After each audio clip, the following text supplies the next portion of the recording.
Selamat bertemu kembali mahasiswa sekalian.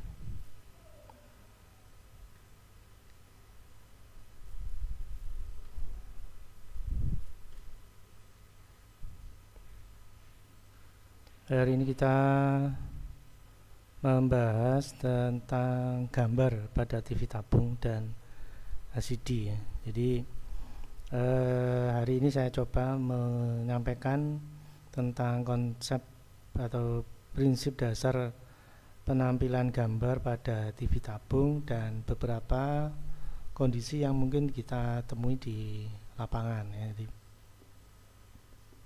mungkin ada trouble ya, tentang TV tabung dan LCD.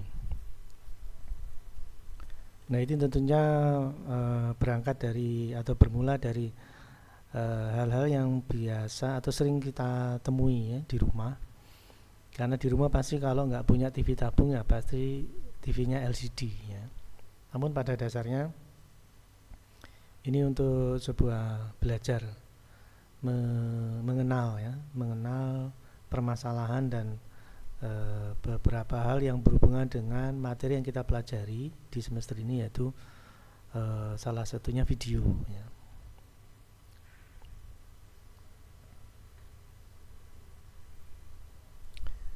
Baik, kita mulai aja materinya.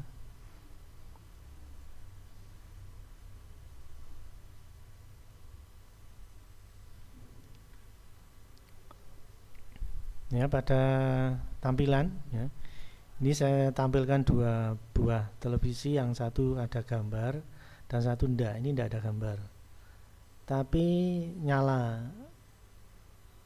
power LED-nya nyala. Ini berarti power supply-nya bagus tapi enggak ada gambar ya. Sementara yang bawah gambarnya normal ya, ada gambar. Nah, tentang gambar ini kalau dalam televisi tabung ya, atau cathode ray tube ya, itu merupakan implementasi atau hasil yang merupakan proses penembakan elektron. Jadi tembakan elektron itu akhirnya membentuk gambar. Jadi untuk TV tabung munculnya gambar itu karena ada tembakan elektron atau elektron beam ya. Nah, sekarang kalau elektron beam ini mengalami trouble atau tidak terjadi proses penembakan elektron tidak terjadi ya, kerusakan horizontal, kerusakan flyback, kerusakan transistor horizontal misalkan, maka jadi yang atas ini tidak ada gambar walaupun power LED-nya nyala, walaupun tegangannya normal, tapi proses penembakan elektronnya tidak terjadi, maka tidak ada gambar. Jadi ada gambar itu berarti proses penembakan elektronnya normal atau terjadi dengan baik. Sementara walaupun tegangannya normal atau power supply-nya normal, tapi karena proses penembakan elektronnya tidak terjadi, maka tidak ada gambar.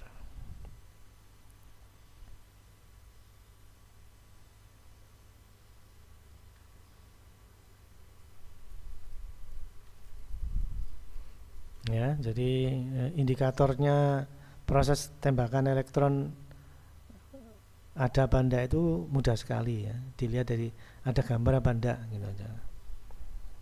Nah, nanti kita akan bahas di pertemuan berikutnya kalau proses penembakan elektron tidak terjadi.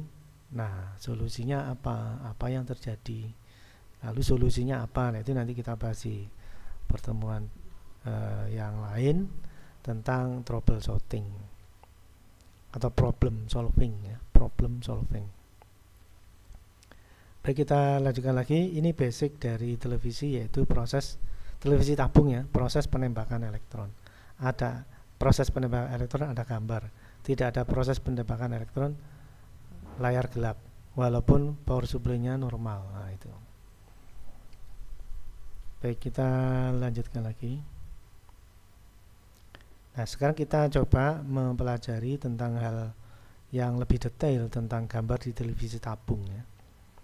Di sini saya ilustrasikan seperti minggu yang lalu ada pelompatan elektron ya. Ada lompatan elektron dan dia terpengaruh oleh medan magnet. Jadi medan magnet akan menarik atau membelokkan elektron ya. Atau medan magnet akan menolak atau mendorong elektron. Nah, ini materinya. Penyapuan muatan gambar pada TV tabung. Untuk menyusun titik-titik gambar diperlukan pembelokan sinar elektron ya. Ini yang saya maksud tadi dengan elektron beam atau proses penembakan elektron ya. Dari kiri ke kanan dan juga pembelokan dari atas ke bawah ya. Jadi kalau ini dari sisi gambar ini berarti atas bawah. Namun kalau magnetnya ditaruh di sisi kiri kanan, maka pembelokannya dari kiri ke kanan.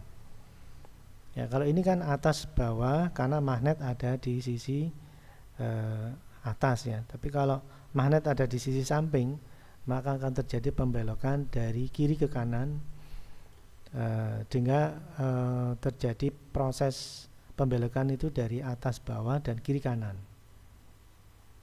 Nah, memang seperti itu akhirnya membentuk sebuah area ya. Area vertikal dan area horizontal yang akan membentuk gambar panjang dan lebar ya, atau tinggi dan panjang.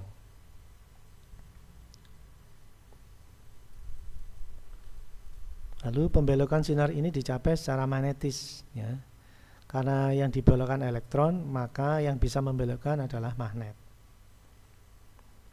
Nah, karena untuk tabung gambar yang menggunakan pembelok elektrostatik ya, jadi untuk tabung itu memang proses pembelokan elektron beam ya, yang membentuk gambar tadi itu menggunakan medan magnet ya. Karena elektron itu berpengaruh atau terpengaruh atau bisa dipengaruhi oleh medan magnet itu.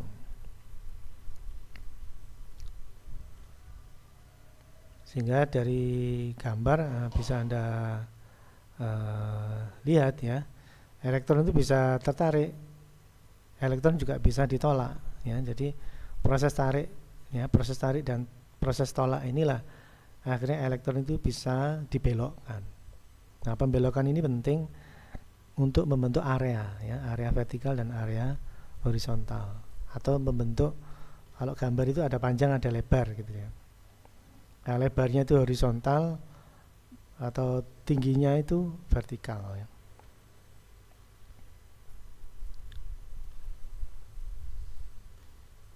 Baik, kita lanjutkan materinya. Nah, ini ya. Proses pembelokan yang menggunakan magnet ya, induksi magnetik ya, atau elektromagnetik ya, itu menggunakan komponen namanya deflection coil ya. Jadi kumparan pengarah. Ini posisinya di sini. Jadi ada leher tabung, kemudian defleksinya itu nempel di lehernya tabung sehingga elektronnya tadi itu ditembakkan ke depan ya. Karena ini ada pemicu ini positif ya. Lalu negatifnya di belakang. Nah, kalau terjadi lompatan elektron ke depan, maka akan dibelokkan oleh bagian namanya deflection coil. Ini kalau dari depan seperti ini. Jadi kumparan semua yang menimbulkan jadi diberi tegangan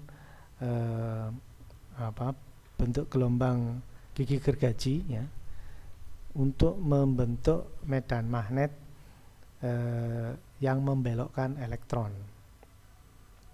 Ya, jadi kumparan pengarah atau deflection coil horizontal dan vertikal mengarahkan elektron secara magnetis dalam tabung yang vakum sehingga membentuk raster. Nah, raster ini yang saya sebutkan tadi itu sebuah area ya, area yang terdiri dari vertikal horizontal atau kalau gambar ya panjang dan lebar. Nah, posisi defleksi ini ada di leher tabung. Sehingga kalau ada elektron ditembakkan ke depan ya, itu akan dibelokkan ke kiri dan ke kanan lalu dibelokkan ke atas, ya, dibelokkan ke atas dan juga dibelokkan ke bawah. Kalau ini terjadi terus menerus, maka akan terjadi sebuah area raster atau area gambar, sebuah area. Area ini menjadi sebuah gambar, ya. Jadi kalau ini dari sisi belakang, sebuah area gambar, ya. Ada panjang, ada lebar, ada horizontal, ada vertikal. Gitu.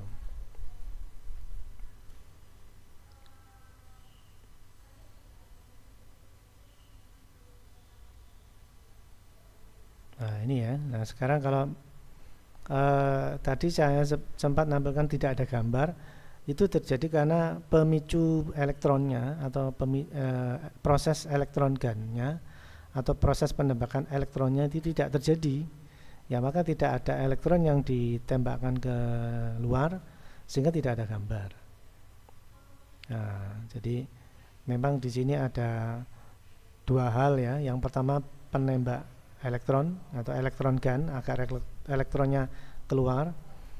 Lalu yang berikutnya adalah pembelok elektron sehingga elektron itu dibelokkan dari kiri ke kanan atau dari atas ke bawah sehingga membentuk area gambar, ya. Atau gambar itu kan ada panjang lebar, ya. Akhirnya membentuk area gambar panjang dan lebar. Kalau istilah yang lainnya membentuk raster.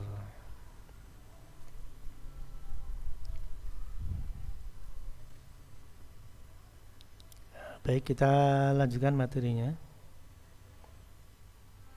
Nah, sekarang kita bahas tentang pergerakan elektronnya tadi, ya. Tadi kita sudah singgung bahwa elektron itu ditembakkan lalu dibelokkan atas bawah kiri kanan, ya. Jadi di sini dijelaskan raster terjadi karena pembelokan mendatar, horizontal, ya.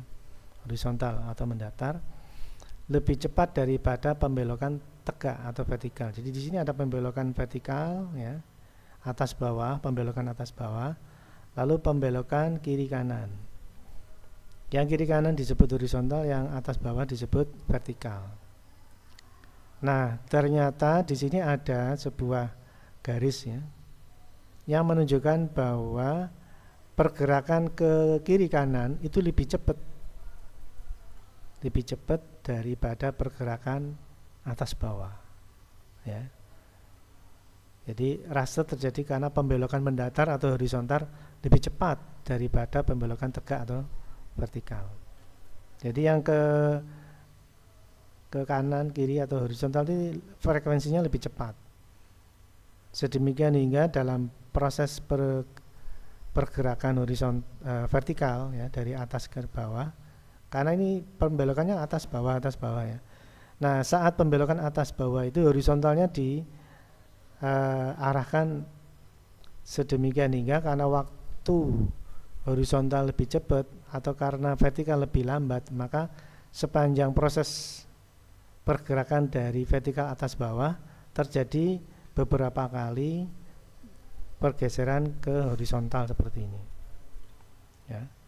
Ini terjadi karena pembelokan mendatar lebih cepat daripada pembelokan tegak. Jadi tegaknya belum sampai ke bawah sudah terjadi beberapa belokan ke horizontal. Nah, maksudnya seperti itu.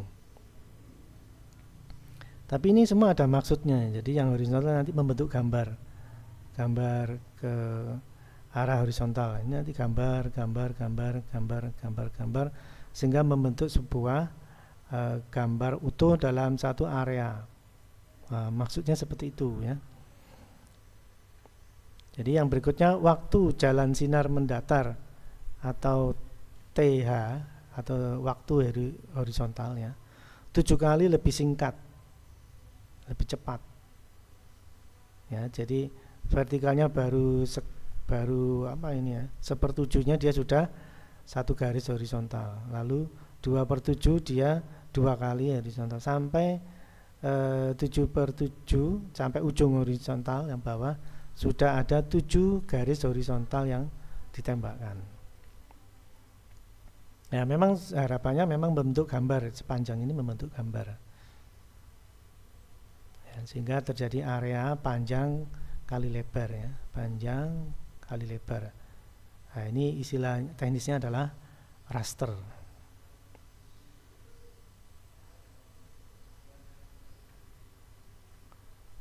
Berikutnya, maka sinar bergeser ke bawah sekitar 1/7 dari segeseran tegak atau vertikal secara keseluruhan. Jadi akhirnya kalau seperti ini, 1 kali vertikal sama dengan 7 buah horizontal. Nah, seperti itu. Ya, 1 kali vertikal 7 buah horizontal. 1 kali vertikal 7 kali horizontal. 1 kali vertikal 7 kali horizontal, akhirnya membentuk gambar ya. Kalau terus menerus jadi gambar ini.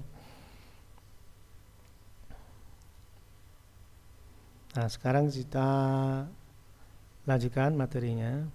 Nah, ini ya, ini salah satu reel dari televisi yang saya sampaikan tadi. Itu ada bentuk garis yang ditembakkan ya, horizontal ya, dari kiri ke kanan, ini turun lagi ke bawahnya, lalu di scan lagi kiri ke kanan ya, turun lagi ke bawah sampai ujung bawah.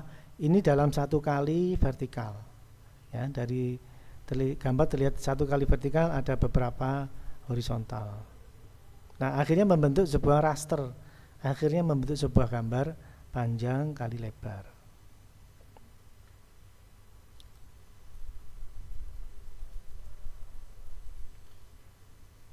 Oke, nah sekarang sudah tahu ya bagaimana cara menampilkan gambar di TV tabung. Nah, dari proses yang kita bahas ini, kita akhirnya bisa tahu sebuah kerusakan yang terjadi itu bisa kita ketahui itu karena bagian mana yang terjadi kerusakan.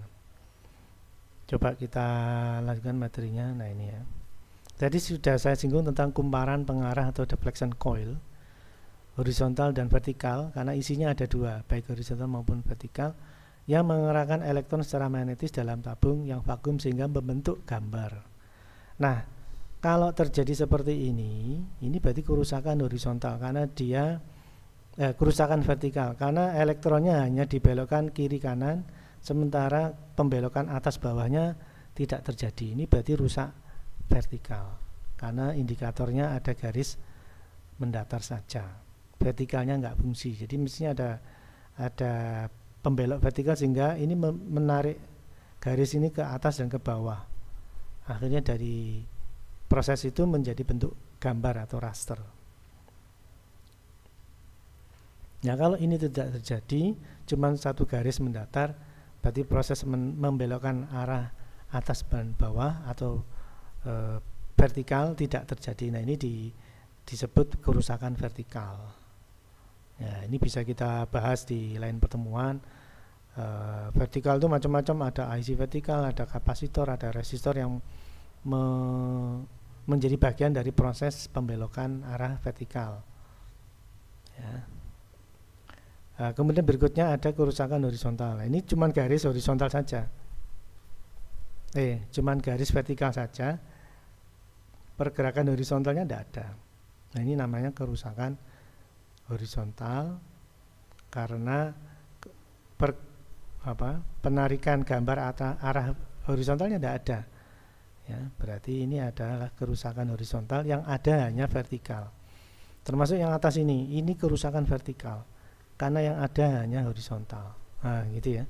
Yang bawah ini kerusakan vertikal, horizontal, karena yang ada hanya vertikal. Nah, karena yang aktif hanya vertikal, narik atas bawah atau belok atas bawah, yang membelokkan kiri kanan tidak ada, berarti ini rusak horizontal. Yang atas juga begitu, karena yang ada hanya horizontal, tidak ada yang narik atas bawah, ini berarti kerusakan vertikal.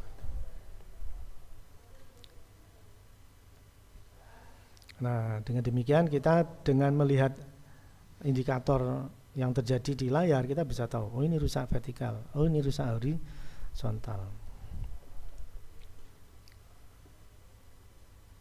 Nah, ini ya. Nah, sekarang saya coba lanjutkan materi yang lain. Nah, sekarang tentang LCD sekarang. Ya, kalau TV LCD beda lagi ya. TV LCD terdapat 2 lapisan utama, yakni lapisan backlight warna putih dan lapisan cairan kristal untuk memfilter atau untuk menampilkan gambar. Pengertian menampilkan ini dari red green blue, nanti difilter mana yang ditampilkan mana yang tidak, akhirnya kombinasi red green blue ya seperti yang kita bahas warna dasar kemarin membentuk gambar. Nah di layar ini sudah saya tampilkan backlight yang saya maksudnya. Ini adalah LCD, backlightnya ada LED warna putih seperti ini. Ya ini namanya backlight ya.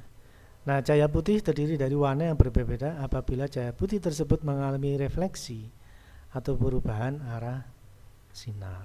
Ya, jadi ini nanti dimasukkan lagi lapisan ini ya kristal.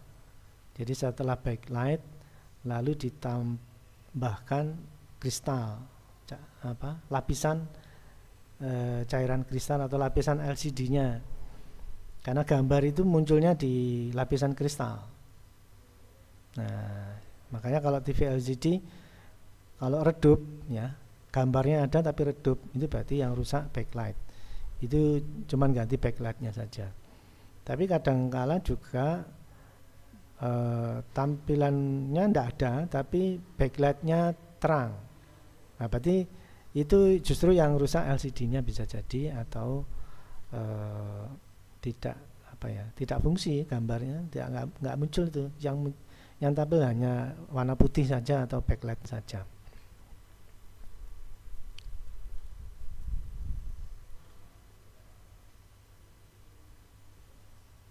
Ya, ini contoh backlight, ini juga banyak yang jual sehingga kalau ini rusak pun bisa dibelikan ya backlight.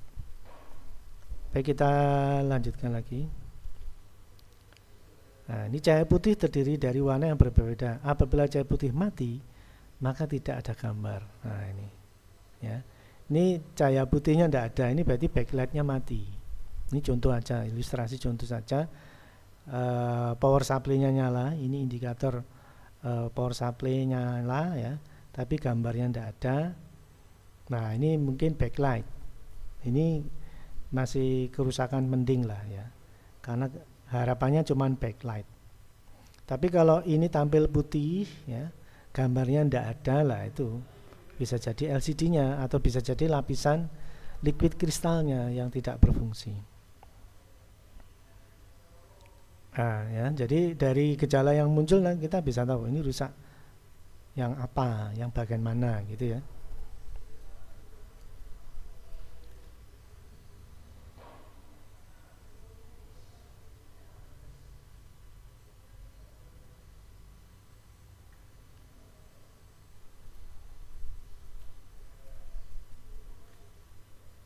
Baik, kita lanjutkan materinya. Nah, sekarang kalau misalkan kita lebih detail tentang LCD ya. Cara mengubah sudut refleksinya lapisan cairan kristal untuk menampilkan gambar itu tergantung dengan seberapa besar aliran listrik yang diterima melalui kabel fleksibel dari modul T-con ya. T-con itu time control ya. Jadi di sini ada modul namanya time control. Jadi ya hampir sama dengan vertikal horizontal tadi. Jadi time controlnya akan mengatur mana yang nyala dari semua LCD lapisan kristal cair tadi itu ya, untuk mengatur sedemikian hingga menimbul atau menampilkan gambar ya. Jadi kalau misalkan ada garis-garis yang enggak diharapkan ya, bisa jadi dari kabel fleksibel yang menghubungkan antara time control dengan LCD ya, asal backlightnya nyala loh ya, keluar gambar putih, itu berarti backlightnya nyala. Tapi kalau backlightnya nggak nyala, nah itu fokus kita ke backlightnya dulu ya. Nah ini kalau backlightnya sudah terang ya, muncul tidak ada gambar, nah ini kita sudah mulai masuk ke T-con fleksibelnya dan sebagainya. Dan memang untuk kerusakan TV LCD itu tidak bisa ganti komponennya. Seperti ini komponennya kan tidak ada yang jual. Jadi kita lebih cenderung ganti modul ya. Ganti modul icon, ganti kabel, ganti LCD, itu mainnya ya. Jadi tidak per komponen kecil-kecil diganti kapasitornya, misalkan diganti transistornya. Nah itu tidak bisa kalau TV LCD.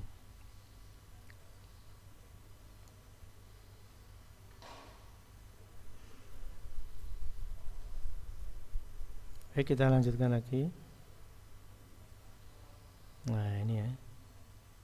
Penjelasannya, jika ingin menghasilkan warna putih, maka kristal cahaya dibuka selebar-lebarnya sehingga cahaya bisa masuk. Sebaliknya, apabila ingin menampilkan warna hitam, maka kristal cair harus ditutup serapat-rapatnya sehingga tidak ada cahaya yang menembus. Ya. Yang dimaksud cahaya ini backlight tadi, yang putih tadi itu. Semuanya ini ya, pengaturan semuanya ini, kristal cair dibuka lebar, kristal ditutup rapat, itu diatur oleh namanya buat T-con, time control. Ya, jadi dari perubahan warna karena buka tutup kristal ini akhirnya membentuk gambar. Nah, ya ini jadi bisa jadi kabel fleksibel juga bisa jadi T-connya juga bisa. Makanya untuk TV LCD itu kalau ada kerusakan biasanya pergantian modul atau pergantian kabel-kabel gini. Ya, tidak mungkin misalkan ganti komponen kecil ini tidak ada yang jual ya. Jadi memang ganti modul buat T-con, ganti kabel yang terhubung antara LCD dan buat T-con, ya. Kabel-kabel fleksibel biasanya menyebutnya ya. Ini di laptop juga seperti ini ya. Jadi gunakan kabel-kabel fleksibel. Kalau mungkin Anda membongkar laptop ya biasanya kabel-kabelnya seperti ini. Nah, ini yang mungkin bisa terjadi problem kalau gambarnya tidak sesuai ya. Asal backlightnya nyala loh ya. Nah, kita bisa masuk area ini. Tapi kalau backlightnya memang nggak nyala ya, nah memang backlightnya mati lah, itu beda cerita ya. Jadi asal backlightnya nyala, backgroundnya layar putih, nah bisa masuk ke area sini. Mungkin kabel fleksibel atau mungkin yang lainnya.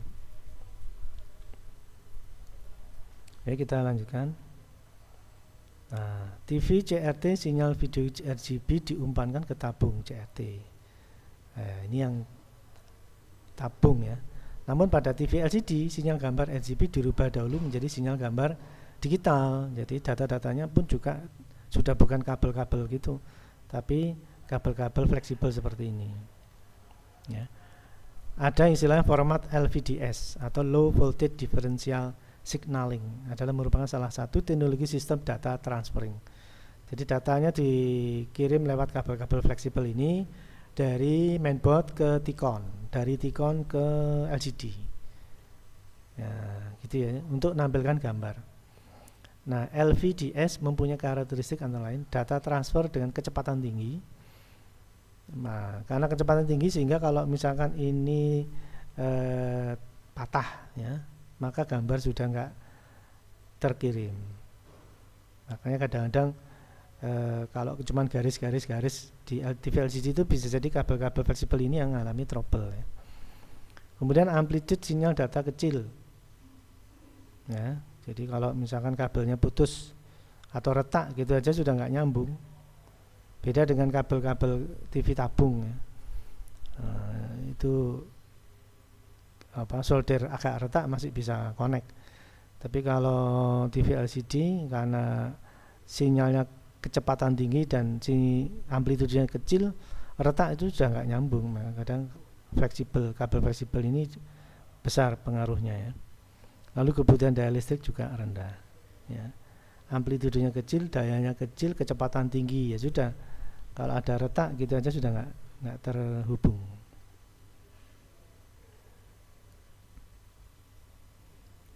Baik, nah ini ya bagian dari TV LCD ya. Jadi T-con adalah singkatan dari timing control pada TV yang berfungsi sebagai kontrol untuk menghidupkan panel TV LED atau LCD sehingga bisa menghasilkan kualitas video yang baik. Jadi T-con ini yang mengatur tampilan di layar.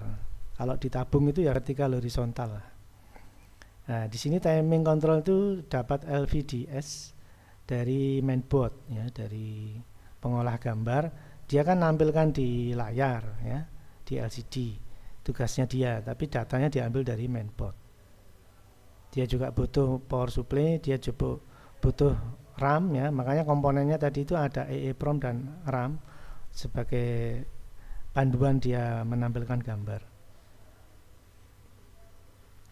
Sedemikian hingga gambar itu bisa bagus atau enggak ya sesuai timing controller ini, dan tidak bisa LCD 12 kecil ya, misalkan mungkin 24 in, kemudian tikonnya dipasang di 32 in misalkan ya. Itu nggak mungkin bisa karena formatnya sudah berbeda ya. Karena EPROM-nya sudah beda. Jadi dia sudah didesain untuk scan ukuran tertentu atau untuk merek tertentu. Jadi tidak LCD satu dengan LCD yang lain itu nggak selalu kompatibel gitu maksud saya ya. Mungkin sama-sama tikonnya tapi kan kabelnya sudah beda, formatnya sudah beda, konstruksinya sudah beda. Nah itu ya, sehingga mungkin dari apa yang saya sampaikan hari ini Anda bisa memahami tentang bagaimana menampilkan gambar di TV tabung dan TV LCD, dengan harapan Anda bisa menyikapinya atau memperlakukan TV tabung dan TV LCD itu secara perlakuan sudah beda ya. Jadi kalau tabung mungkin agak bandel ya, mungkin digeser atau diapa mungkin agak bandel. Bandel itu maksudnya mungkin tidak terlalu besar pengaruhnya.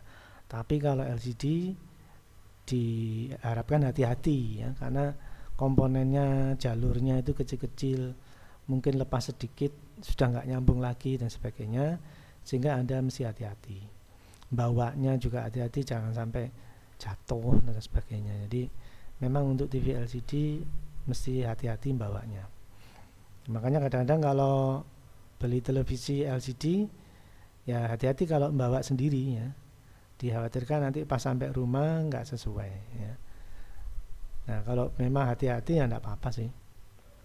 Baik, saya kira itu yang bisa saya sampaikan untuk pertemuan kali ini, semoga bermanfaat. Kita lanjutkan di pertemuan berikutnya ya. Baik, sekian dan terima kasih.